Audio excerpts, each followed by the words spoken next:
में खुश है और ना काम ना करने में खुश है। अगर आपको काम ना कराए तब भी आप नाराज होते हैं, अगर काम कराए तब भी आप ओवरबर्डन हो जाते हो। तो लिहाजा जब आप दोनों चीज़ों में खुश नहीं हैं तो फिर हमें वो करना है जो हम जिससे हम खुश हैं। आज एक टॉपिक होना था, आज हम दो कर रहे हैं।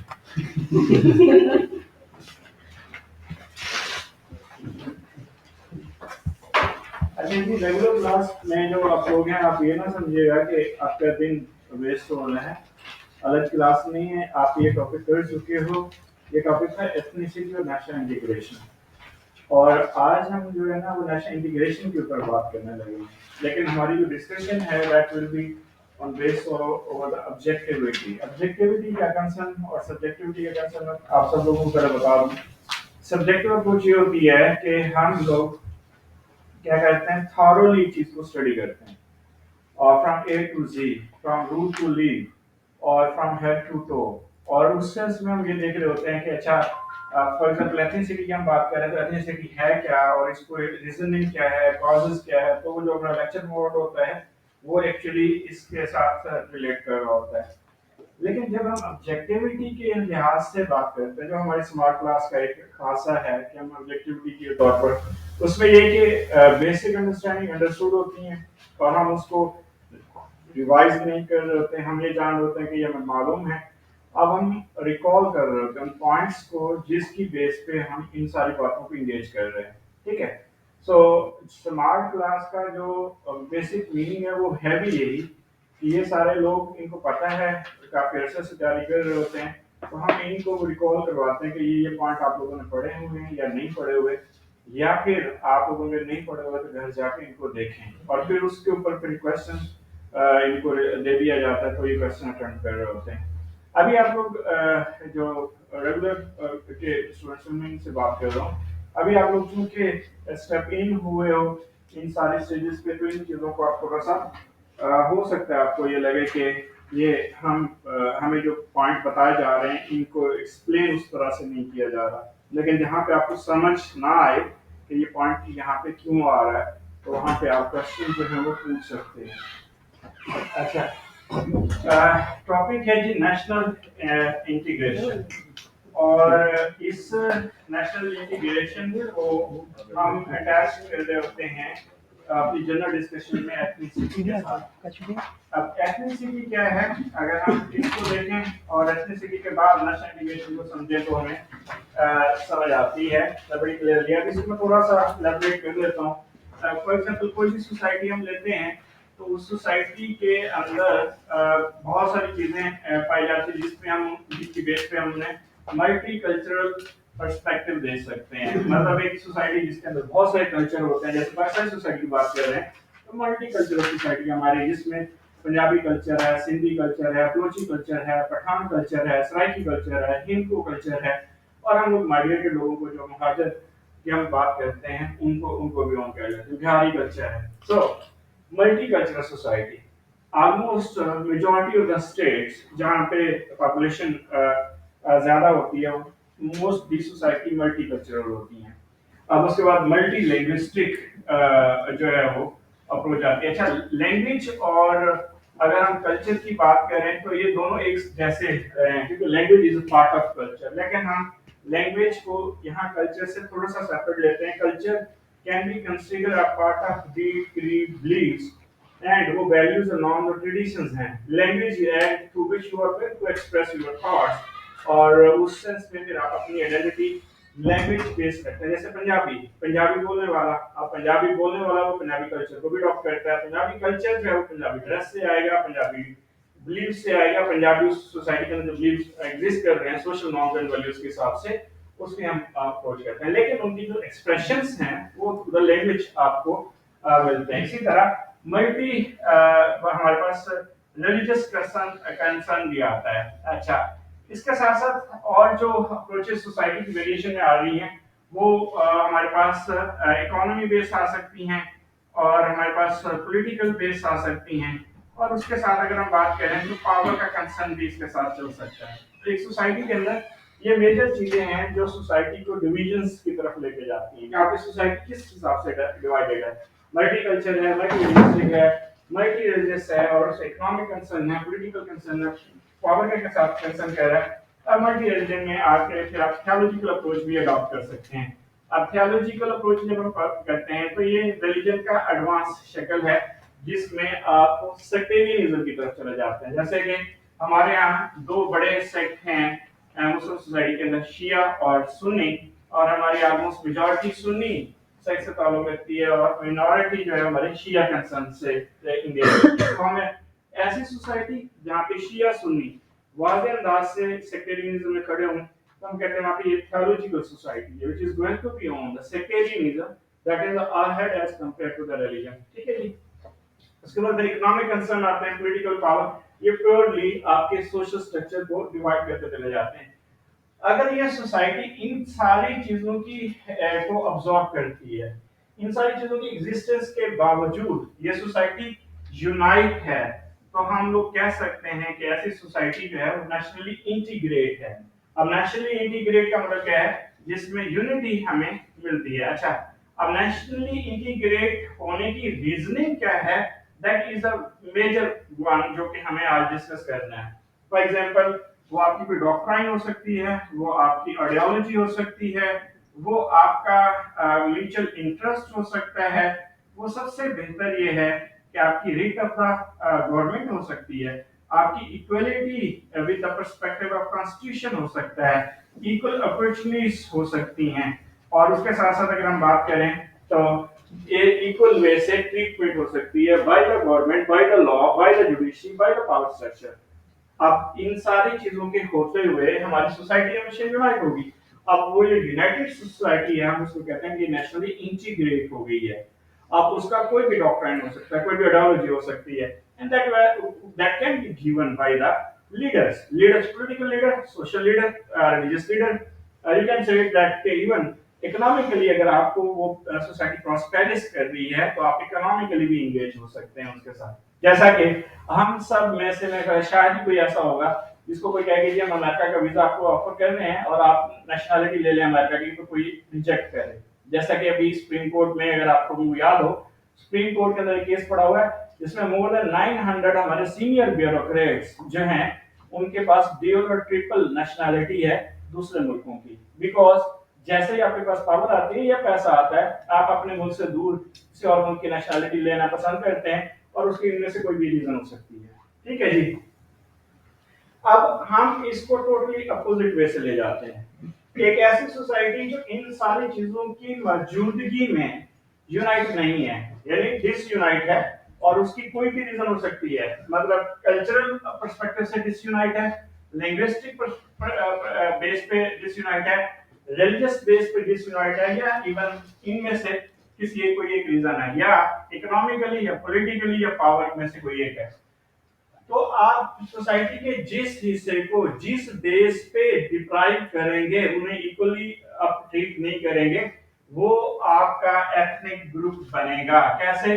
कि वो पहले सेंस ऑफ डिप्रिवेशन में जाएगा, जैसा कि हम लोगों ने हम कह सकते हैं कि इंडिया के अंदर मुसलमानों को on the base of the religion problematic किया गया, तो हमने रिलीजियस सेंस ऑफ डिप्रिवेशन ली, और उस रिलीजियस सेंस ऑफ डिप्रिवेशन के से जब हम आगे चलते हैं तो हमें पता चलता है कि जी हम पॉलिटिकली भी डिप्राइव हो गए, हम इकोनॉमिकली भी डिप्राइव हुए, और हम पावर स्ट्रक्चर के हिसाब से भी डिप्राइव होते चले गए।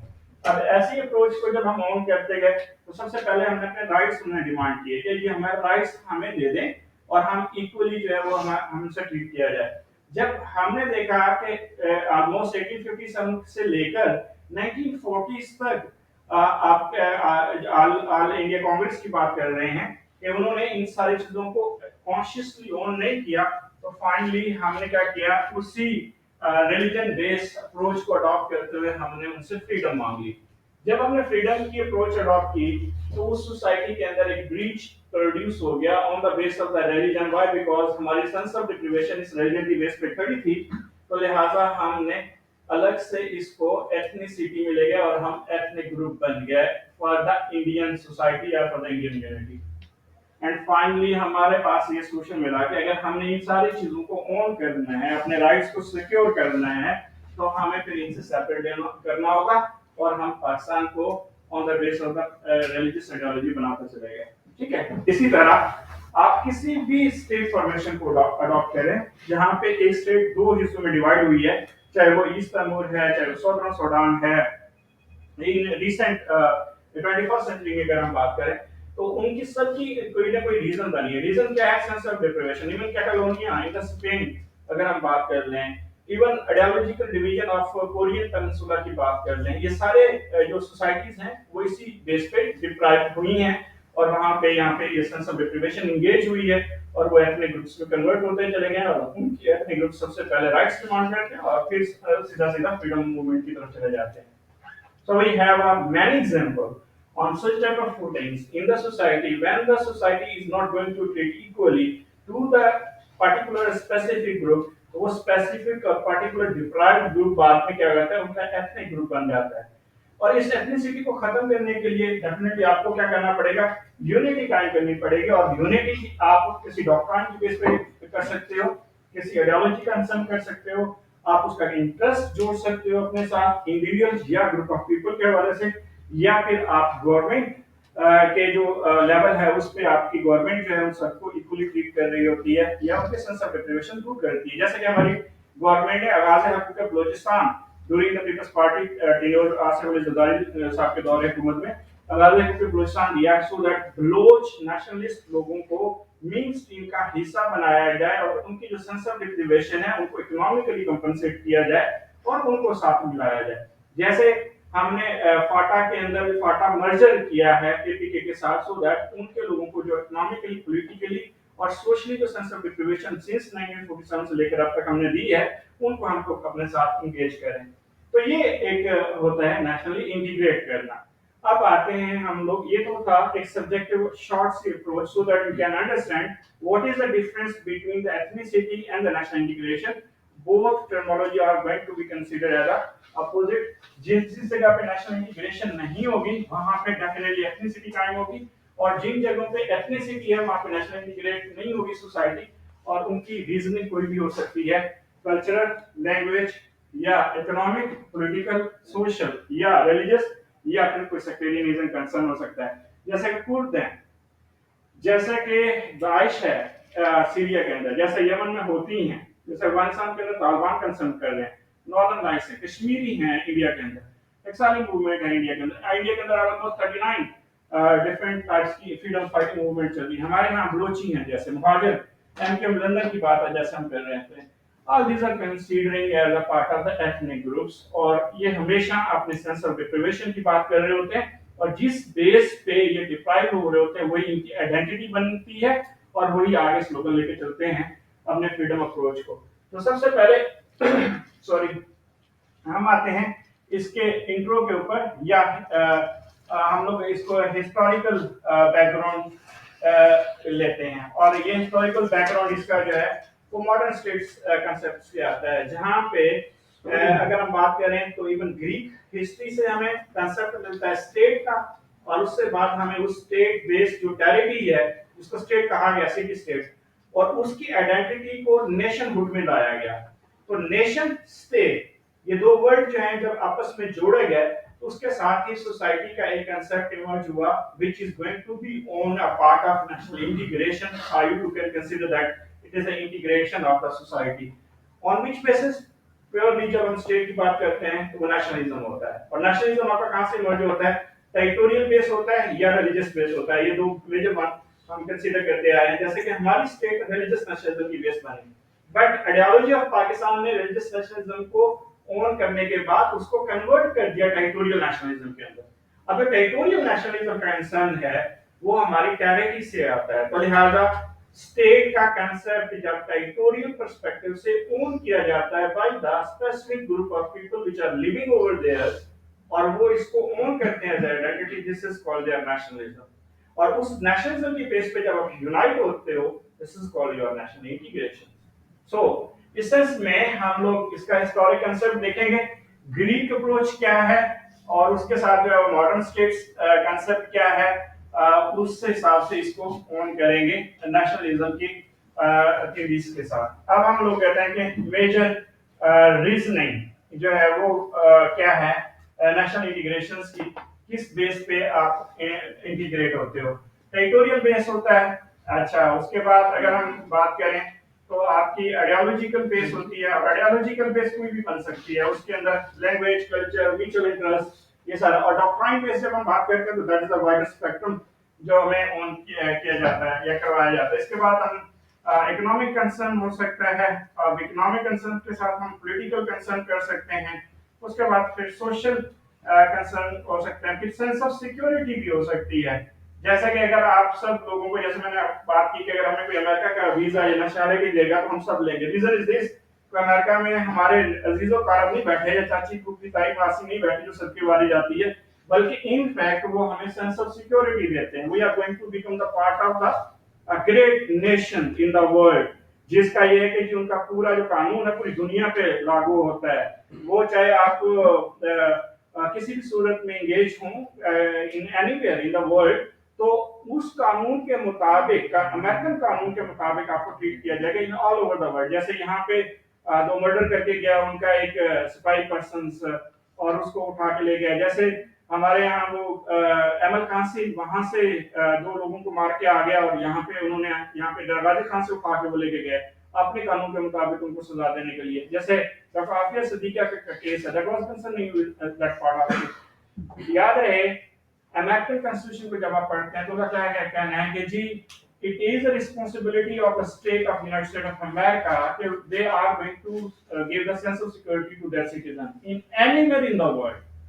तो दुनिया के किसी भी हिस्से पे बीइंग अमेरिकन नेशनलिटी होल्डर आप कुछ भी कर जाते हो, वो मुल्क अपने कानून के मुताबिक आपको सजा नहीं देता। अमेरिकन अब ये एक सेंस ऑफ सिक्योरिटी है which is given by the constitution of the United States of America to her citizens. तो उसका हिस्सा जब आप बनते हो तो आपके पास क्या आता है, सेंस ऑफ सिक्योरिटी आती है, जी हम अमेरिकन हैं। अब वो अमेरिकन की ये अप्रोच जो है वो तमाम दुनिया के लोगों को जो सेंस ऑफ इनसिक्योरिटी फील करते हैं उसको गेन करने के लिए अमेरिकन बनना पसंद करते हैं। और फिर वहां पे इक्वल अपॉर्चुनिटी है, ये नहीं है कि वहां पॉवर्टी नहीं है, वहां पे इश्यूज नहीं है, वहां पे प्रॉब्लम्स नहीं है, सेम इसी तरह के प्रॉब्लम्स हैं, लेकिन they are giving the sense of security with the concept of the sense of security. तो इसलिए हम लोग वहां पे जाना पसंद करते हैं। मंसूर इजाज की बात कर लें, और वो जो आपके एम्बेसडर साहब थे जो पाकिस्तान के बने, बाद में उन्होंने कहा जी मैं तो अमेरिकन हूँ। आपको हमारे ऑनरेबल जो है एक्स प्राइम मिनिस्टर हैं उनके शहजादे जो एवन फील्ड में बैठे हैं उनकी बात कर लें कि आपका इंफॉर्मेशन मिनिस्ट्री साहब ये कहती रही है कि जी आप उनको बुला ही नहीं सकते कि वो तो आपके सिटीजन ही नहीं है। तो लिहाजा जो सेंस ऑफ सिक्योरिटी जिस मुल्क का कानून आपको देता है आप उसके साथ जुड़ना पसंद करते हैं, भाई you want to secure yourself. ठीक है जी। तो ये सारी चीजें हैं जहाँ पे मेजर रीजनिंग होती है कि कोई भी सोसाइटी यूनाइट हो सकती है, इंटीग्रेट हो सकती है, और वो फिर अपनी सोसाइटी को ओन कर सकते हैं अपने पर्सपेक्टिव से। इसके अलावा अगर हम बात करें तो वीकनेस क्या हो सकती है किसी भी सोसाइटी के अंदर नेशनल इंटीग्रेशन की, तो वो भी यही सेम रहते हैं। सबसे पहले तो सेंस ऑफ इनसिक्योरिटी मिलती है आपको किसी भी रीजन की वजह से, और वो रीजन क्या होती है कुछ आपका कोई कंसर्न भी हो सकता है, आपका बैकवर्ड होना in the field of education, आपका इलिटरेट होना, आपका कंसर्न होता है जी इकोनॉमिकली डिप्राइव होना, आपका पॉलिटिकली डिप्राइव होना, आपका सोशली डिप्राइव होना, आप इक्वली ट्रीट नहीं किए जा रहे हो by the law, by the law enforcement agency, even government की तरफ से, या फिर आपकी जिस हिस्से में रह रहे हो वहाँ पे गवर्नमेंट की रीट नहीं है, माइट इज राइट की पॉलिसी है, तो लिहाजा गवर्नमेंट जो है वो फेल हो गई है आप लोगों को सेंस ऑफ सिक्योरिटी देने में।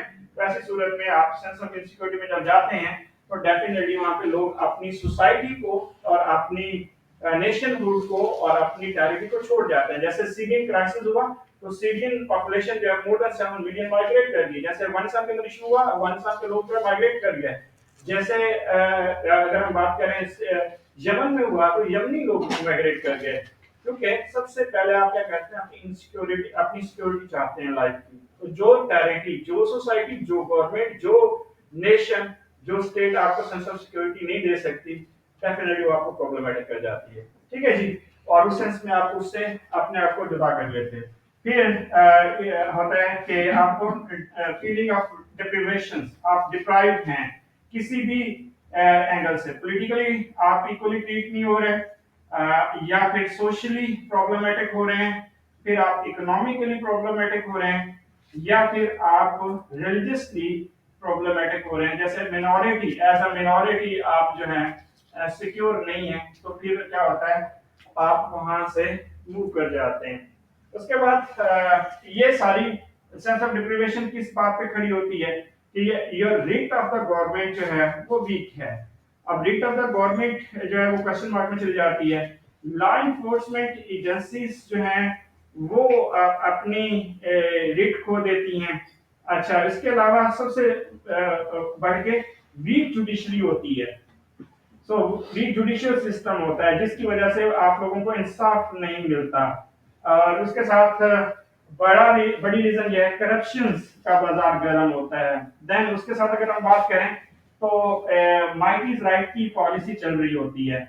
और इसके साथ साथ मेजॉरिटी का रूल जो होता है वो ब्रिटल वे से इंगेज किया जाता है सोसाइटी के अंदर, जैसे कि इंडिया के अंदर हो रहा है। अब इंडियन मुस्लिम्स आर प्रॉब्लमेटिक, जैसे Rohingya Muslim in Myanmar is problematic, Uyghur Muslim in China they are problematic. इसी तरह अगर हम पैलेस्टाइन इसराइल की एग्जांपल दें तो वहां पे मुस्लिम्स ऑफ पैलेस्टीनियन जो है they are problematic with the perspective of all concerning in Israel. तो ये एक मेजर रीजनिंग है। और फोर बेसिक अप्रोच हम पढ़ते हैं एथनिसिटी की, वो भी यही है। इसके अलावा जो आपका नेशनल इंटीग्रेशन का वीक होना है, अदर रीजनिंग जो हमारे पास आती है वीक होने में, वो है आपकी प्रॉक्सी वार कंसर्न। के प्रॉक्सी वार में कौन इंगेज हो रहे होते हैं, आपके नॉन स्टेट एक्टर जो आपके सोसाइटी में इंगेज होते हैं बाय द ट्रांसनेशनल इंटरफेरेंस। अब ट्रांसनेशनल इंटरफेरेंस कौन कर रहा होता है, अगर हम देखें तो वो इंटेलिजेंस एजेंसीज हैं जो कि आपकी प्रॉक्सी वार को इंगेज करती हैं। अब जैसे नॉन स्टेट एक्टर, फिर अभी हम बात करें नॉन स्टेट एक्टर की, जो फील्ड है वो बड़ी वास्ट है। आपके नॉन स्टेट एक्टर कहाँ से बनते हैं, पैदा होते हैं, ये इंडिविजुअल्स होते हैं। और इंडिविजुअल वो जो डिप्राइव हैं, जो फील कर रहे हैं कि हमें मुल्क ने क्या दिया, सोसाइटी ने क्या दिया, हमारी गवर्नमेंट ने क्या दिया, और हाँ इससे बेहतर है कि हमें जो है वो मूव कर दें या स्विच ओवर कर लें या अपना राइट्स छीन के खा लें। और उसमें आपके स्ट्रीट क्राइम्स बढ़ते हैं, आपके लॉ एंड ऑर्डर का इशू बनता है, और उसके साथ सेंस ऑफ इनसिक्योरिटी बढ़ती है, और ये सारी चीजें एंगेज होती चली जाती हैं। उसके बाद ग्रुप ऑफ पीपल होते हैं, और वो ग्रुप ऑफ पीपल जो है आपके लॉ को इंगेज नहीं कर रहे होते, आपकी जुडिशियल सिस्टम को इंगेज नहीं कर रहे होते, आपकी रेट ऑफ द गवर्नमेंट को अप्रोच नहीं कर रहे होते। इसके अलावा एनजीओस हैं जो आपको सॉफ्ट पावर के हिसाब से प्रॉब्लमेटिक कर रही होती हैं। इसके अलावा अगर हम बात करें तो आईजीओस का कंसर्न भी आता है, जैसे कि इस वक्त एफएटीएफ का रोल आपके साथ आ रहा है, तो वो they are going to be problematic Pakistan को। और इसी तरह इवन जो आपके वर्ल्ड पावर पॉलिटिक्स है वो भी इसको इंगेज कर रही होती है। जैसा कि अगर हम बात करें American sanctions over the Iran, American sanctions over the North Korea, और American sanctions over the Pakistan जब न्यूक्लियर हमने टेस्ट किए थे उस वक्त। अब ऐसी सूरत में क्या होता है, यार इकोनॉमिकली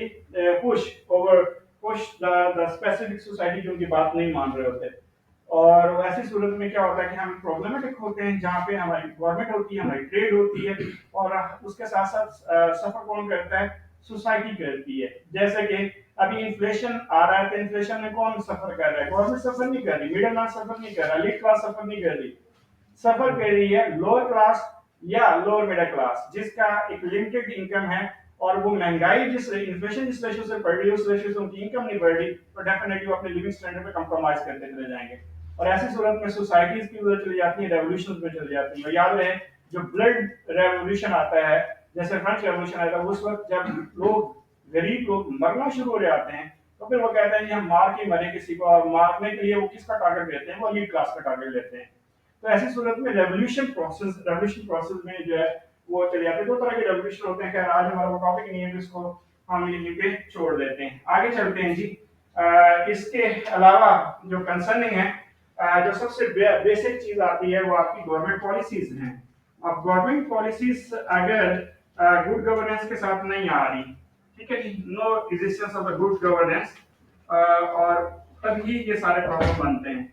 मिसमैनेजमेंट हो रही है। जैसा कि अब अगर हम बात करें मियां नवाज शरीफ साहब की, मियां शहबाज शरीफ साहब की, और इमरान इमरान खान साहब की, जो इन्होंने बीआरटी लगाई, जंगला बस इमरान खान साहब के जरिए इधर थी, और उनकी बीआरटी जो है वो प्रॉफिटेबल थी। फिर वो माल्टा ट्रेन की बात कर लें, ऑरेंज चेन की, तो बिलियंस ऑफ रुपीस वेस्ट किए गए in such type of huge projects, और उसके बदले में बेसिक नीड ऑफ लाइफ नहीं दी गई।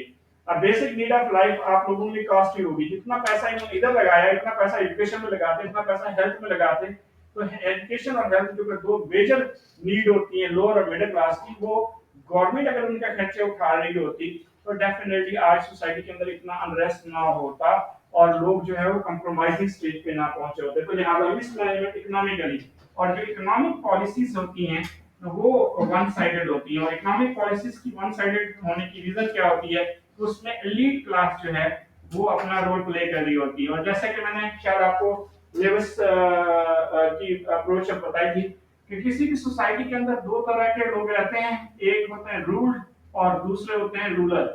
और रूलर और रूल्ड के दरमियान रिश्ता है कॉन्स्टिट्यूशन का, और constitution always design by the ruler. Ruler जैसे चाहता है वैसे कॉन्स्टिट्यूशन बनाता है और उसके थ्रू आप लोगों के ऊपर रूल कर रहा होता है। और जो कॉलोनियल मास्टर होता है वो भी रूलर होता है। अब वो जो कॉन्स्टिट्यूशन है कॉलोनियल मास्टर का, वो कॉन्स्टिट्यूशनली आपके ऊपर मास्टर है और वो आप लोगों को स्लेव बना रहा होता है। अब स्लेव जो है वो सर्व कर रहा है मास्टर को, ये ताल्लुक कौन जोड़ता है, कॉन्स्टिट्यूशन, और कॉन्स्टिट्यूशन कौन बना रहा है, रूलर बना रहा है। अब यहाँ पे जो इकोनॉमिक पॉलिसीज है वो किसके हाथ में, एलीट क्लास में। एलीट क्लास के हाथों में जो इकोनॉमिक पॉलिसीज है वहां पे फ्लो ऑफ मनी जो है वो किधर को जा रही है, रूलर को जा रही है। Due to this reason economic prosperity वहां पे क्या होती है, कंप्रोमाइज होती है। जब यहाँ पे ऐसी पॉलिसीज बनेंगी इकोनॉमिकली, आपको आपकी प्रॉस्पेरिटी क्वेश्चन मार्क में चली जाएगी, तो डेफिनेटली आप इकोनॉमिकली क्या हो गए, सेंस ऑफ डिप्रीवेशन में चले गए।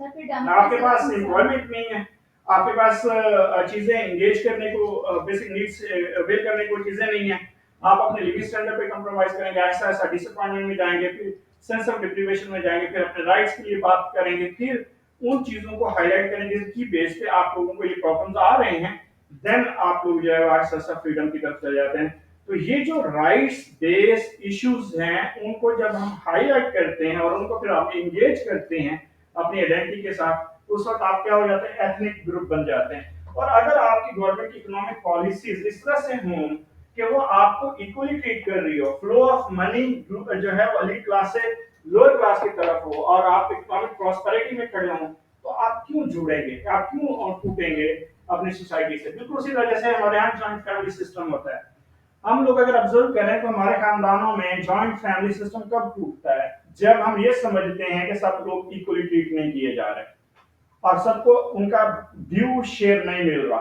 फिर हम कहते हैं कि काम हम करें और सैलरीज वो एंजॉय करें, तो लिहाजा अलग अलग हो जाए। ऐसी सूरत में क्या होता है, इवन वो खानदान जो एक माँ बाप के उससे पैदा हुआ होता है और उसी घर को, जिस घर में उनकी यादें वो बसता होती है, उसी घर को तोड़ने पे चले जाते हैं। क्यों? कि वो अपना ड्यू शेयर चाह रहे होते हैं और उनको समझ आ रही होती है कि सेंस ऑफ डिप्रीवेशन में चले गए और उनके जो राइट्स बन रहे थे वो उनको नहीं मिल रहे। जब आपको सबको इक्वल राइट्स मिल जाएं या मिल रहे हैं, तो मेरे ख्याल में कोई भी उससे सेपरेट नहीं होना चाहता, because all all are going to enjoy their salaries और जो जो जो अपॉर्चुनिटीज होती हैं उनको देख रहे होते हैं। इकोनॉमिक पॉलिसीज हैं। उसके अलावा सबसे ज्यादा ये कॉन्स्टिट्यूशन की इम्प्लीमेंटेशन है। जैसा कि हमारे मुल्क में अगर हम देखें तो सबसे ज्यादा प्रॉब्लम क्या है, ये बात मैंने आपको बहुत पहले शायद बताई है कि डेवलप्ड और थर्ड वर्ल्ड कंट्रीज के अंदर जो मेजर डिफरेंस है वो होता है इम्प्लीमेंटेशन ऑफ कॉन्स्टिट्यूशन का होता है।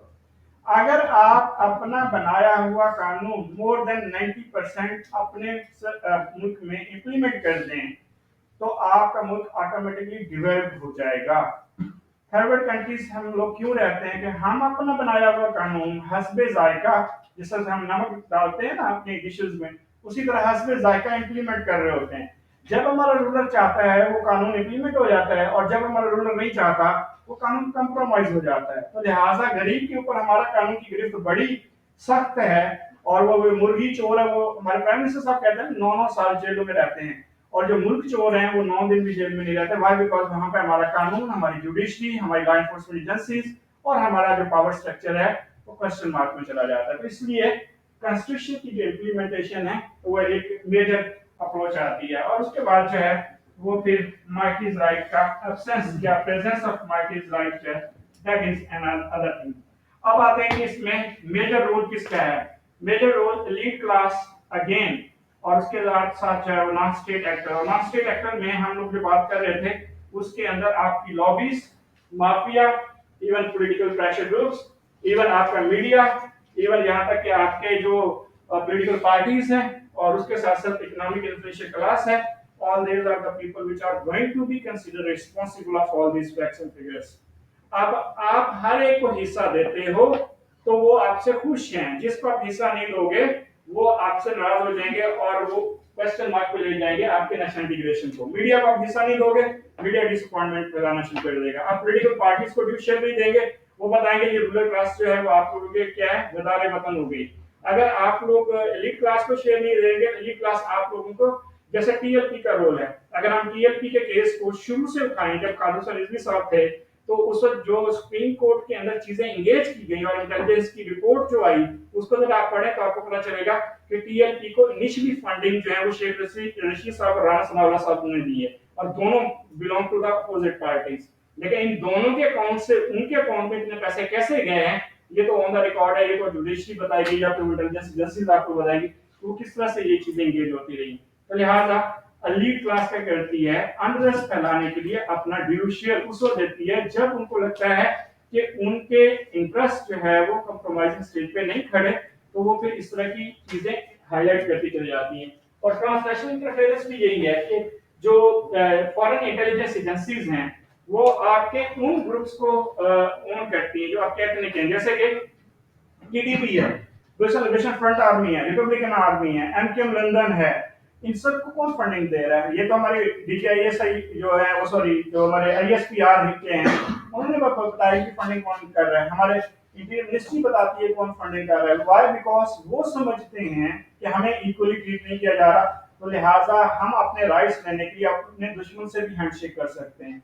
तो वो they are ready to fight with our government, with our nationalism. Sorry sir मैंने आपसे इस रिलेटेड एक क्वेश्चन जी प्लीज। सर वो कंफ्यूजन थी थोड़ी कि ये टीएलपी के रिगार्डिंग जो है वो सिविल गवर्नमेंट और मिलिट्री एस्टेब्लिशमेंट जो है ये ऑपोजिट प्लेसेस में नहीं, ये सिविल देखिए ये चीजें ना वेरी कर रही हैं इवन टू इवन, और इवन यहाँ पे सिनेरियो टू सिनेरियो। हम कोई एक जो अटैक है वो किसी के साथ नहीं लगा सकते, ठीक है, क्योंकि ऐसी पोजीशन में बहुत सारे फोर्सेस और फैक्टर्स इन्वॉल्व होते हैं। कौन सा फैक्टर कब डोमिनेट हो जाए ये तो आगे आने वाला फ्यूचर बताएगा कि हिस्ट्री में क्या हुआ था, ठीक है। और इसमें फैक्टर्स डेफिनेटली इन्वॉल्व तो जरूर होते हैं, इसमें ये नहीं है कि आपका ख्याल है कि हमारी लॉ एनफोर्समेंट एजेंसीज अगर प्रॉपर वर्क कर रहे हैं तो ये तहरीकें और इस तरह की जो डेवलपमेंट है वो हो सकती है, that is totally out of questions, ठीक है। तो कहीं ना कहीं कंप्रोमाइजिंग स्टेज आती है, जैसे कि अभी गवर्नमेंट ने टीएलपी के डिमांड्स को पूरा किया, ठीक है। या तो फिर दो चीजें हैं, या तो पहले इनका एक्शन गलत था या अब इनका एक्शन गलत है, ठीक है। पहले आपने उनको कलदम करार दे दिया, अब उनको आपने जो है फैसिलिटेट कर दिया, तो इसका क्या मतलब, अगर पहले ठीक था तो अब गलत है, अगर पहले गलत था तो अब ठीक किया। तो कहीं ना कहीं तो कोई ना कुछ ऐसा हुआ है जहां पे वो आप या तो प्रेशराइज हुए हैं या आपने समझा कि हमारा प्रीवियस जो स्टेप था वो ठीक नहीं था। इन बोथ केसेस में हुआ क्या, society is going to be problematic. अब जो मूवमेंट चलाने वाले लोग थे they are going to hijack their following mental approach, ठीक है।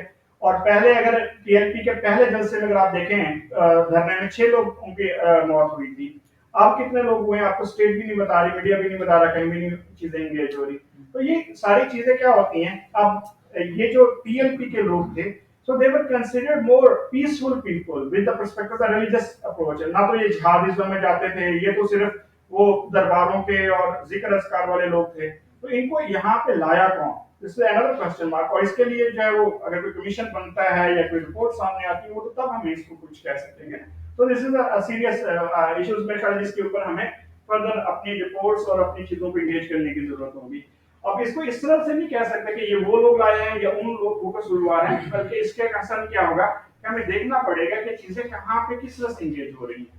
और उसमें डेफिनेटली अगर जुडिशरीज पे अपना वर्डिक्ट देती है, इंटेलिजेंस एजेंसीज अपनी रिपोर्ट देती हैं, कोई कमीशन अपनी रिपोर्ट जारी करता है, तो तभी हम इसको जान सकेंगे कि ये क्या होगा। सर असल में ये शायद रीडिंग्स आपने भेजी थी उसमें मैंने कहीं पढ़ा था कि जनरल बाजवा के साथ इनको एसोसिएट ये तो किया जा रहा है, थॉट्स हैं, एग्जिस्ट कर रहे होते हैं, चीजें ऊपर नीचे हो रही होती है, स्टेट है, स्टेट के मैटर्स को कब किस वक्त एंगेज किया जा रहा होता है, तो उसके बारे में हम तभी हम रिपोर्ट दे सकते हैं ये कुछ कह सकते हैं जब फाइनल रिपोर्ट सामने आती है, जिसको गवर्नमेंट भी ऑन करती है, सोसाइटी भी ऑन करती है, और उसका बाकी उनके ऊपर बकायदा एक्शन भी होता हुआ नजर आता है। अभी तो government one step ahead two step back वाली पॉलिसी है, एक बयान जारी होता है, उसके बाद अगले दिन उसका रिजेक्शन आ जाती है, तो इसलिए हम इसके बारे में कुछ कह नहीं सकते। ठीक हो गया, हो गया जी। नॉन स्टेट एक्टर के अंदर जो हम बात कर रहे थे वो वाइड है, इसमें टेररिस्ट भी आ जाते हैं, इसमें आपके जो सेक्शंस हैं जो कि डेविएट कर रहे हैं आपके नेशनलिज्म को, उसका भी कंसर्न कर रहे थे। और फिर इसका हाइब्रिड वॉरफेयर कंसर्न भी सामने आता है। और हाइब्रिड वॉरफेयर जो है वो क्या है, प्रॉक्सी वार की बेस है। अब प्रॉक्सी वार क्या करती है, प्रॉक्सी वार आपके हाइब्रिड वॉर को जन्म देती है, और ये एक एडवांस स्टेज है जिसको फिफ्थ जनरेशन वॉर का नाम दे सकते हैं, सिक्स जनरेशन वॉर, जिसके अंदर आपका ईच एंड एवरीथिंग, मीडिया, आपकी अप्रोच, आपका सोशल मीडिया, आपका प्रिंट मीडिया, आपका इलेक्ट्रॉनिक मीडिया, और इवन रीमर्स जो सबसे ज्यादा रोल प्ले कर रही होती हैं आपकी सोसाइटी में, कि किसी के सॉफ्ट इमेज को बिगाड़ना या इवन उसको री इन्फॉर्म करना। और इस सेंस में हम लोग पहले भी डिस इन्फो लैब जो है इंडिया की, वो देख चुके हैं कि किस तरह से यूरोप में काम कर रही है। और इसकी बड़ी एग्जांपल आप लोग देख सकते हैं अभी क्रिकेट पॉलिसीज के अंदर, किस तरह से न्यूजीलैंड की क्रिकेट टीम को जो है वो इंगेज किया गया टेररिज्म के अप्रोच के साथ। फिर हमारी नॉन स्टेट एक्टर में जो टेररिस्ट ऑर्गेनाइजेशंस थी, उनको किस तरह से बेस बना के पाकिस्तान को टेररिस्ट स्टेट डिक्लेयर करने में एक मेजर रोल प्ले करता रहा हमारा एनिमी कंट्री, और उसको फिर हम किस तरह से काउंटर वैसे कर लेते हैं। देन आपकी जो रीजनल पॉलिटिक्स है वो भी इसके अंदर इन्वॉल्व होती है, और रीजनल पॉलिटिक्स के हम बहुत सारे एग्जांपल ले सकते हैं, जिसके अंदर श्रीलंका का इशू है, तमिलनाडु वाला, और इसके अंदर हमारा इश्यूज हैं मालदीव का वो जो इंसिडेंट था जिसमें इंडिया ने इंदिरा गांधी और डॉक्ट्राइन वगैरह अप्लाई की थी। उसके बाद हम इसको इंटरनेशनल पॉलिटिक्स के अंदर भी इंगेज कर सकते हैं। और इंटरनेशनल पॉलिटिक्स में सबसे बड़ा कंसर्न जो है आपका सी पैक है, किस तरह से सी पैक की बेस पे sense of economic deprivation create करने की कोशिश की अमन Punjabi, Sindhi, Balochi and Pathan and northern areas में। जहां जहां से सी पैक गुजर रहा है वहां के लोगों को, जी आपकी जमीन से सी पैक गुजर रहा है, आपको इकोनॉमिकली डिप्राइव हो गया, सारा जो कंसर्न है वो तो पंजाबी ले गए, सारा कंसर्न सिंधी ले गए, और बलोची वो ये समझने लगे कि सी पैक तो हमारी सरजमीन पे रखवा दो, तो हमारी सरजमीन पे, तो लिहाजा बेनिफिट सारा फ्लो कर रहा है टुवर्ड द पंजाब। इस सेंस में फिर गवर्नमेंट की पॉलिसीज आती है कि वो कंसेंसस के बेस पे किस तरह से फैसले करते हैं और इंगेज करते हैं, सो दैट कोई सेंस ऑफ इकोनॉमिक डिप्रिवेशन ना क्रिएट होने दें। और इसका जो सबसे पहले जो हमने एक्सपीरियंस किया है वो rise of the Bangla nationalism या बांग्लादेश नेशनलिज्म का, या बंगाली नेशनलिज्म की हम बात करते हैं कि बंगाली नेशनलिज्म किस पे खड़ा था, sense of economic and political deprivation, जहां पे वो फील कर रहे थे कि we were considered as a colony of the west Pakistan के लोग उनको इक्वली ट्रीट नहीं कर रहे। और उसमें मेजर रोल जो है बाद में इंडिया का, और याद रहे आपको मोदी की वो स्पीच जो उन्होंने ढाका में की थी, और जिसमें उन्होंने कहा था कि जी मक्ती बानी हमने बनाई थी, हम ही मक्ती बानी में थे, हम आपको आजादी दिलवा रहे थे पाकिस्तान से, और पाकिस्तान ने आप लोगों से आजादी दी। और जो उन्होंने आज भी इन्फो लैब के थ्रू वो जो मिस इन्फॉर्मेशन या मिस कैलकुलेशन दे रहे हैं सोसाइटी को, कि उस वक्त भी उसी तरह ही हाल हो रहा था। किसी सोसाइटी को 21वीं सदी में स्टेट को तोड़ना हो तो सबसे पहले आप उनकी यूनिटी को ब्रेक करते हैं।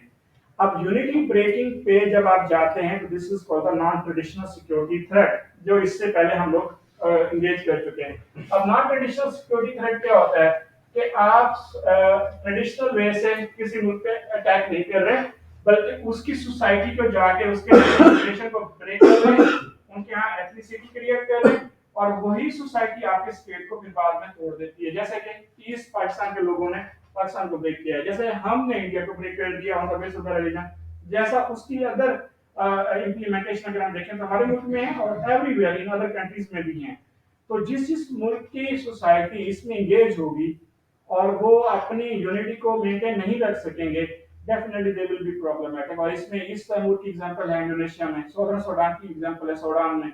इसी तरह अगर हम बात करें तो जो कंसर्न इकोनॉमिकली हम देखें, इवन यूरोप के अंदर हम देख रहे हैं, कैटालोनिया का पर्सपेक्टिव स्पेन के हवाले से, बाल्कान स्टेट का कंसर्न है, सेंट्रल एशिया की इमरजेंस है जो सोवियत यूनियन से उन्होंने ब्रेक डाउन किया। अब इसमें सारी अप्रोचेस क्या है कि यूनिटी जब ब्रेक होती है, सोसाइटी डिवाइड होती है, तो आपके दुश्मन के लिए आसानी पैदा होती है, वो लूप होल्स क्रिएट कर लेता है, या उस एग्जिस्टिंग लूप होल्स का बेनिफिट उठाता है और आपकी स्टेट को ब्रेक करता चला जाता है। और सबसे बड़ी एग्जांपल जो है इसकी सोवियत यूनियन के ब्रेकडाउन है। पावरफुल भी था, न्यूक्लियर भी था, सुपर पावर भी था, और इवन बाइपोलर पॉलिटिक्स को लीड भी कर रहा था, बट अनफॉर्चुनेटली अपनी यूनिटी को मेंटेन नहीं कर सका, नेशनल इंटीग्रेशन उस तरह से ग्रो नहीं कर सका, इकोनॉमिकल इक्वलिटी बेस पे चीजों को एंगेज नहीं कर सका, और इवन अफगानिस्तान के ऊपर इन्वेड करता हुआ खुद अपना मुल्क तोड़वा के बैठ गए, और that was a concern of the national integration, जिसपे वो उनका प्रॉब्लम्स क्रिएट हुए ड्यू टू द एथनिसिटी। और एमरजेंस ऑफ एथनिसिटी पे जब जाते हैं तो फिर ये सारे पॉइंट्स जो आपके माइंड में सामने आते हैं। तो लिहाजा national integration is very important with the perspective of state stability, unity of the society, और उसके हवाले से अगर हम आगे चल के बात करें तो हमें पता चलता है कि that is considering a major part of the hybrid warfare. अगर आपने किसी मुल्क को तोड़ना है तो आप उसके नेशनल इंटीग्रेशन के ऊपर क्वेश्चन मार्क लगा दें। अनफॉर्चुनेटली जब पाकिस्तान के ऊपर हम बात करते हैं तो पाकिस्तान के अंदर हमारे पास कोई डॉक्ट्राइन नहीं है जो हमें इंटीग्रेट करे, हमारे पास कोई नेशनल पॉलिटिकल क्लास नहीं है जो हमें यूनाइट करे, हमारे पास कोई आइडियोलॉजी ऐसी नहीं है जो जिसकी बेस पे हम यूनाइट होते चले जाएं। हमारे पास क्या है, एक मेजर डिजास्टर है जो हमें मौका देता है यूनाइट होने का। जैसे कि अर्थक्वेक आया था तो हम पाकिस्तानी बने थे, जैसे फ्लड आया था तो हम पाकिस्तानी बने थे। अच्छा, जैसे कोई नेचुरल डिजास्टर आता है तो हम पाकिस्तानी बनते हैं, या फिर इंडिया पाकिस्तान के फिर मैच होता है तो फिर हम पाकिस्तानी बनते हैं। फिर बंगाल, फिर वो बिहारी भी बैठा है, फिर महाजर भी बैठा है, फिर पंजाबी भी बैठा है, फिर सिंधी भी बैठा है, फिर बलोची भी बैठा है, फिर पठान भी बैठा है, और हर एक की यही ख्वाहिश होती है कि हम इंडिया को हर तरह से हराएं because we are the Pakistan. Reason is this कि हमारी जो पॉलिटिकल क्लास की दिल है वो हमें कहीं नहीं नजर आती। हमारी जो एलीट क्लास है उनका इंटरेस्ट हमारी लोअर क्लास के अंदर कहीं नजर नहीं आता। हमारी जो कॉन्स्टिट्यूशन की इम्प्लीमेंटेशन है जो हमें इक्वल अपॉर्चुनिटीज के बेस पे खड़ा कर दे लोअर और एलीट क्लास को, वो कहीं नजर नहीं आता। तो हमारे यहाँ इंडिविजुअल इंटरेस्ट नजर आते हैं, माइट इज राइट आता है, rate of the government question mark पे चल जाती है, वीक जुडिशरी है, और इम्प्लीमेंटेशन ऑफ लॉ पे कंप्रोमाइज होता है। तो लिहाजा वहाँ पे एलीट क्लास अपना इंटरेस्ट देखती है और लोअर क्लास जो है वो लॉलेस नजर आती है, और इससे ऐसी सूरत में नेशनल इंटीग्रेशन हमारा क्वेश्चन मार्क में चला जाता है और एथनिक ग्रुप्स जो हैं वो क्रिएट होते हैं। सो आज का ये टॉपिक था, इसको हम जो देख रहे थे वो national integration with the perspective of ethnicity. सबसे बड़ा अप्रोच जो आप बनाएंगे वह हमारी डॉक्ट्राइन नहीं है जो हमें यूनाइट कर सके, जो टेरिटोरियल नेशनलिज्म पे हमारी मिनॉरिटी को हमारी मेजॉरिटी के साथ जोड़ सके। नतीजा क्या होता है, नॉन स्टेट एक्टर है जिसके अंदर इवन रिलीजियस पॉलिटिकल पार्टीज भी इन्वॉल्व होती हैं, इंडिविजुअल ग्रुप भी होता है जो रिलीजन बेस पे हमारी यूनिटी को डिवाइड करते हैं, फिर एथनिक बेस बनाते हैं मल्टी लिंग्विस्टिक अप्रोच के ऊपर। पंजाबी सिंधी से लड़ रहा है, सिंधी बलोची से लड़ रहा है, बलोची पठान से लड़ रहा है, और पठान पंजाबी से लड़ रहा है। और उसके बाद फिर आपको इकोनॉमिक सेंस ऑफ डिप्रिवेशन होती है जो एलीट क्लास कहलाती है। फिर आपका इकोनॉमिक फ्लो होता है जो कि लोअर क्लास से एलीट क्लास। अभी हमारी इन्फ्लेशन बढ़ने की बड़ी रीजन क्या है कि हमारी गवर्नमेंट डायरेक्ट टैक्स कलेक्शन करने में फेल हो गई। तो अब उसके जब डायरेक्ट टैक्स कलेक्शन फेल हो गई तो टैक्स के लिए चला गया इनडायरेक्ट टैक्स में। इनडायरेक्ट टैक्स किस पे चलता है, आपकी अशिया पे, ठीक है। जब अशिया पे या थिंग्स पे या जो आपके फूड आइटम्स है इनके ऊपर लगता है तो आपकी ऑटोमेटिकली इन्फ्लेशन बढ़ जाती है। जब इन्फ्लेशन बढ़ती है तो सबसे पहले इफेक्ट कौन होता है, लोअर क्लास होती है। जब लोअर क्लास इफेक्ट होती है तो आप फिर आपके street crimes, poverty, hunger, starvation, unemployment, ये चीजें बढ़ती चली जाती हैं और ये सोसाइटी के लिए प्रॉब्लमेटिक होती हैं, आपके नेशनल इंटीग्रेशन के लिए प्रॉब्लमेटिक होती हैं। फिर हर सोसाइटी में, सोसाइटी के अंदर जो जो कम्युनिटी अपनी सेंस ऑफ डिप्रिवेशन को फील करती है या इनसिक्योरिटी को फील करती है वो अपनी सिक्योरिटी को मद्देनजर रख लेती है। सबसे पहली बात, मिनॉरिटी अपना ग्रुप बना लेगी, एलीट क्लास अपना ग्रुप बना लेगी। हर शहर में 2 शहर हो जाएंगे, जैसे वो कहा था मुकदमा वाले राइटर ने, इब्ने खल्दून ने, क्या होता है हर शहर में 2 शहर होते हैं, एक अमीर का शहर होता है, गरीब का शहर है। एक डीएच है, एक बहरिया टाउन है आपका, और एक गरीबों वाली बस्ती है। तो गरीबों वाली बस्तियां सेपरेट हैं, अमीरों वाली बस्तियां सेपरेट हैं। अब गरीब और अमीर में फर्क क्या है, गरीब अमीर की बस्ती में नहीं जा सकता, वाई बिकॉज अमीर ये समझ रहे हैं कि वहां पे उनको सेंस ऑफ इनसिक्योरिटी है गरीबों की। रीजन इज दिस के पहले उन्होंने गरीबों को सेंस ऑफ इनसिक्योरिटी दी है, तो उस वक्त फिर स्ट्रीट क्राइम्स आपके बढ़ जाते हैं। और इसकी सबसे बड़ी एग्जांपल कराची का स्ट्रीट क्राइम और लाहौर के बढ़ते हुए वाकयात हैं, वो भी आप लोग ने मेरे ख्याल में ऑब्जर्व किए हैं या पढ़े होंगे डेफिनेटली कोई ना कोई रिपोर्ट जिसके ऊपर आप इनको एंगेज कर सकते हैं। सॉरी, आप कुछ कहना चाह रहे थे? जी सर, वो मेरा क्वेश्चन ये था कि सर जो ब्रेक्जिट है बरतानिया का यूरोपियन यूनियन से, इस एग्जांपल को सर हम इससे नेशनल इंटीग्रेशन से नहीं बेटे, वो नेशनल इंटीग्रेशन हम स्टेट लेवल पे पढ़ रहे हैं। आप जो बात कर रहे हैं वो रीजन का है, वो कॉन्टिनेंटल पर्सपेक्टिव है, वो चला जाएगा आपके रीजनल ऑर्गेनाइजेशंस के ऊपर या आईजीओस के ऊपर, इंटरनेशनल गवर्नमेंट ऑर्गेनाइजेशंस के ऊपर। तो वहां पे जो कंसर्न है वो आइडेंटिटी का भी है, आप सही कह रहे हैं, उसको आप ब्रॉडर स्पेक्ट्रम पे करेंगे, लेकिन आज की हमारी डिस्कशन जो स्टेट लेवल पे थी, सोसाइटी लेवल पे थी, ठीक है, उसके अंदर हाँ रेसिज्म की जब हम बात करेंगे बताने के, तो वो आज का टॉपिक उसको डील करेगा। लेकिन जो आप ब्रेग्जिट की बात कर रहे हो वो जरा रीजनल ऑर्गेनाइजेशन और इंटरनेशनल ऑर्गेनाइजेशन में वहां पे आइडेंटिटी क्राइसिस के साथ साथ इकोनॉमिक इंटरेस्ट कंसर्न, लेकिन उसमें उससे बड़ा इंटरनेशनल पॉलिटिक्स है जिसमें यूएसए का रोल आता है नजर में। सर ठीक है जी। सर हमारा डॉक्ट्राइन क्या होना चाहिए? आपने कहा ना डॉक्ट्राइन की एब्सेंस, तो अब नेशनल इंटीग्रेशन के लिए हमारा डॉक्ट्राइन क्या होना चाहिए? सर हमारे पास एक रिलीजन तो है ना जो कहने को कर सकता है। वही रिलीजन आपकी मिनॉरिटी को रिलीजन तो देता है, उस रिलीजन के ऊपर आप कैसे करते हैं, हर मौलवी का तो अपना रिलीजन है, अब शिया का अपना है, सुन्नी का अपना है, अहले हदीस का अपना है, बरेलवी का अपना है, इज इट क्लियर? अब पहले तो वो हर उस बंदे को जो उनके बिलीफ्स के ऊपर नहीं आता उनको काफिर करार दे देते हैं, मुर्तद हो जाते हैं, फिर देखते हैं कि अपने कितने बच गए, जितने अपने बच गए उनमें से देखते हैं कि मुसलमान को ना, हम में से हर एक को, आप खुद मुसलमान है दूसरे को काफिर देखता है, ठीक है। तो लिहाजा वो रिलीजन जहां आप यूनिटी की बेस बना रहे हैं या पावर बना रहे हैं, वहीं आपकी यूनिटी को वो प्रॉब्लमेटिक कर देता है। आपके वो लोग जो आपके रिलीजन को मानते नहीं है उनका क्या करेंगे, फिर आप उनको अपने मुंह से निकाल देंगे, जैसे हम अपनी मिनॉरिटी के साथ करते आए हैं। यहाँ पे जोसेफ कॉलोनी हमने लाहौर में जलाई, हमने वो आसिया बीबी का केस को आपने देख लिया, उसकी जजमेंट सुप्रीम कोर्ट ने क्या दी, हमने हिंदू कम्युनिटी सिंध के अंदर उनके साथ क्या किया, हमने सिख कम्युनिटी केपी के साथ क्या किया। तो ये फिर रिलीजन बेस आता है, जैसे इंडिया के अंदर रिलीजन बेस जब अप्रोच आती है तो वहां पे उनका सेकुलरिज्म क्वेश्चन मार्क में चला जाता है। याद रहे मॉडर्न स्टेट के अंदर हमेशा रिलीजन जो है वो सेकंड प्रायोरिटी पे होता है, फर्स्ट प्रायोरिटी पे नहीं होता। व्हाई? बिकॉज अगर आपके रिलीजियस फेलो नहीं है तो आप उनको इक्वल अपॉर्चुनिटीज के साथ नहीं एंगेज करेंगे, क्योंकि आपकी प्रायोरिटी रिलीजन पे चला गया, फिर जो रिलीजन फॉलोअर्स हैं उनको, और ऐसी सूरत में रिलीजियस क्लर्जी जो होती है उनका रोल सबसे प्रोमिनेंट होता है, जैसे कि हमारे यहाँ हो रहा है। अभी अगर हम पीडीएम में देखें तो पीडीएम में तख्तवर कौन है, क्या ख्याल आपका, पार्टी है या मुस्लिम लीग नून है या मौलाना फजलुर रहमान है? मौलाना फजलुल रहमान है। व्हाई? बिकॉज वहाँ पे जो गैदरिंग होती है पीडीएम में वो मुदस्सर स्टूडेंट्स की होती है, पॉलिटिकल एक्टिविटीज पॉलिटिकल वर्कर की नहीं है। अब मदरसा कल्चर जब आता है तो हमने डेमोक्रेसी में बताया सबसे ज्यादा जो नुकसान आपके डेमोक्रेटिक कल्चर को देता है वो कौन देता है? Blind followers of the religion.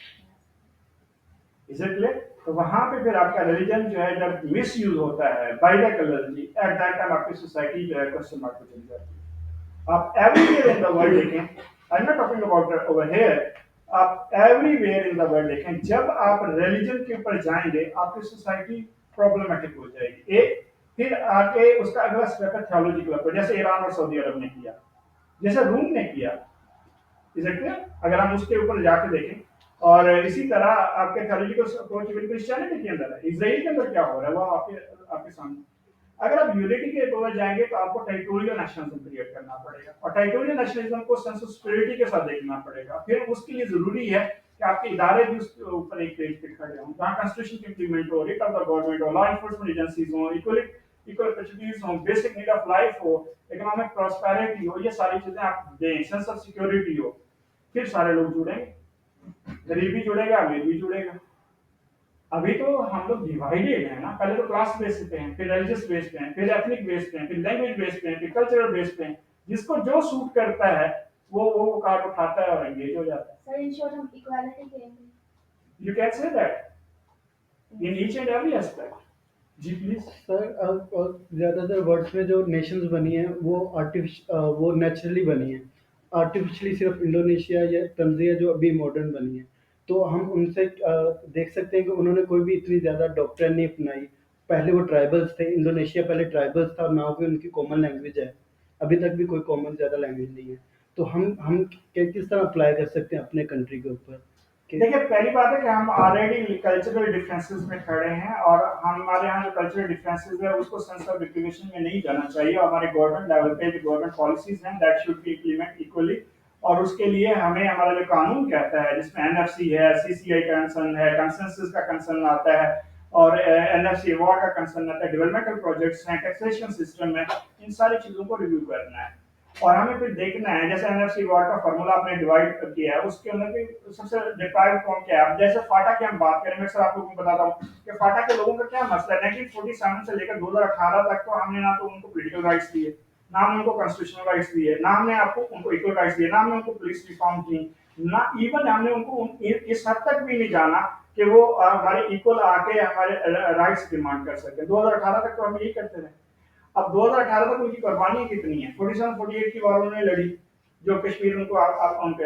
अच्छा, उसके बाद जिहाद अफगानिस्तान के अंदर हमने उनकी पूरी पूरी फैमिली से इंडक्ट की, और इवन रशियन इन्वेजन के सामने वो अपोज हुए।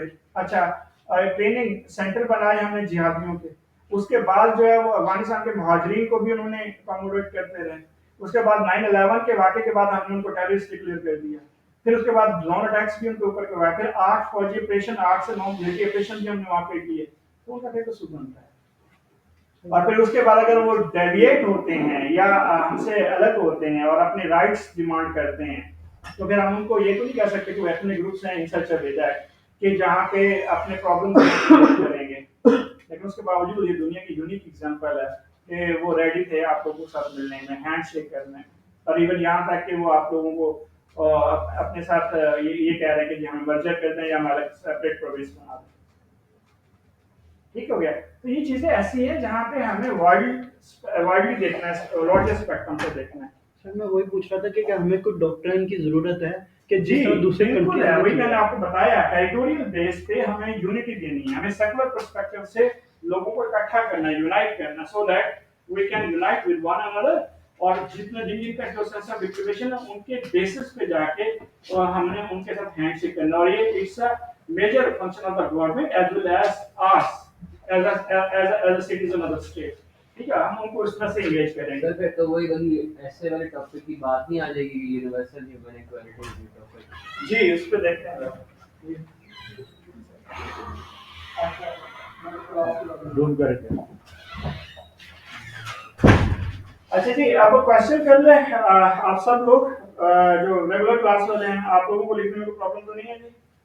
ठीक है, और इनको तो डेफिनेटली नहीं होगा। हम क्वेश्चन करते हैं, 2 से 3 क्वेश्चन है, उनमें से एक क्वेश्चन आप अटेम्प्ट करेंगे और फिर आप लोगों की छुट्टी होगी। ठीक है जी? क्या टाइम हुआ है? 5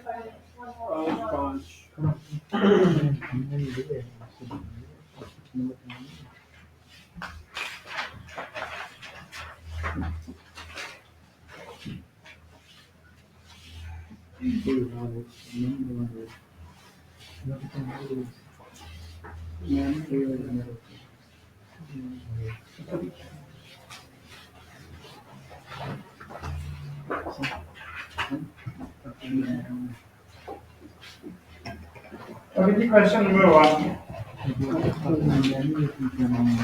discuss the major factors of national integration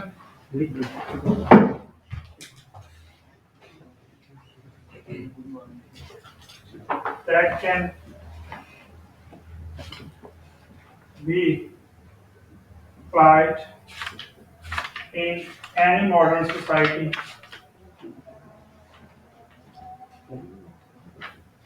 to unite. Question number 2. Equality leads towards unity. Points over it with the perspective of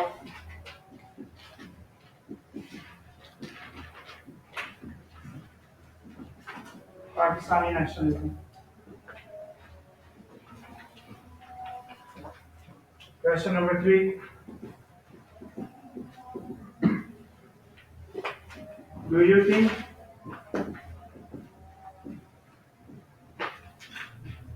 absence of good governance can create, ये कैसी चला देंगे? आप लोगों को गर्मी लग रही है कि नहीं? ये चला लें। Do you think absence of good governance can create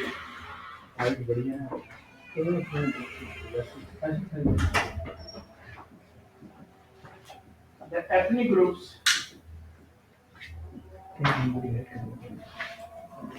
in the society. नहीं पढ़ा उस क्लास से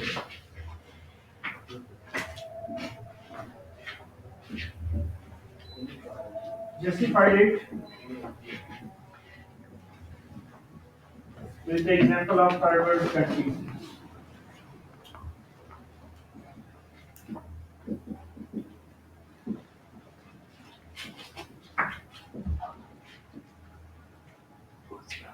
फिफ्टी मिनट्स हैं जी आपके पास और एक क्वेश्चन चूज करें और उसके बाद फिर इंगेज हो जाए.